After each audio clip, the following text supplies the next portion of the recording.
김봉현 전 회장에게는 라임 몸통이라는 별명이 붙어 있습니다. 다시 말해 김 회장을 놓치면 라임 사태의 진실 규명이 사실상 어려워진다는 뜻이기도 합니다. 그런데 이런 중요한 인물이 도주하도록 사실상 방치한 것 아니냐는 말까지 나오고 있습니다. 지금부터 그 이유를 하나하나 따져보겠습니다.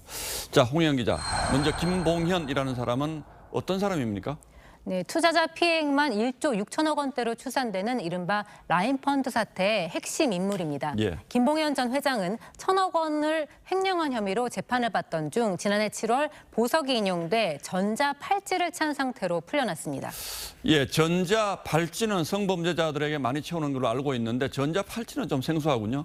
네, 지난 2020년 8월부터 보석 조건으로 전자장치를 부착하게 됐는데요. 피고인의 인권을 침해한다는 이유로 전자 발찌가 아닌 이런 손목시계형 전자 팔찌를 부착하기로 했습니다. 예. 스마트워치와 비슷하게 생겼는데 24시간 위치를 알리고 또 훼손되면 경보가 울립니다. 김 전 회장의 전자 팔찌는 지난 11일 오후 팔당대교 인근에서 마지막 신호가 잡혔습니다.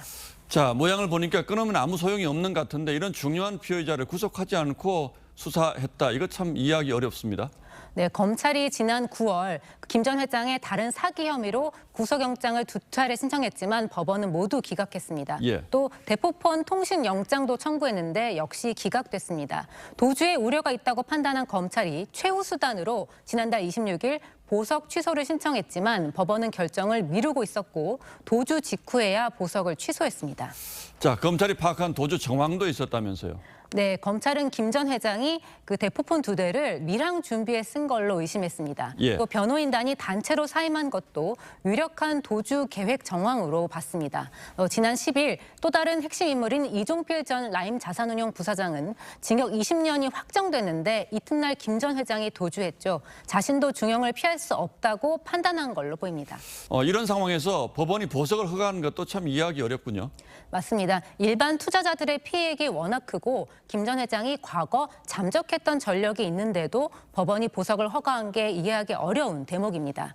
김 전 회장은 2019년 구속영장이 청구되자 5개월 동안 도피하며 부산에서 밀항까지 시도했습니다. 또 징역 10년 이상이 예상될 경우 이 보석 예외 조항에 해당하는데요. 예. 김 전 회장의 그 횡령액이 천억 원, 또 투자자 피해액만 1조 6천억 원으로 추정되죠. 앞서 이종필 전 부사장도 징역 20년이 확정됐다는 걸 감안하면 김 전 회장 역시 중형이 예상되는 상황이었습니다. 예, 사태 초기부터 정치권 배후설이 돌았고 또 지난 정권에서 제대로 수사하지 않았다는 의혹도 있었는데 이렇게 되고 보니까 정말 이상한 점이 한두 가지가 아니군요.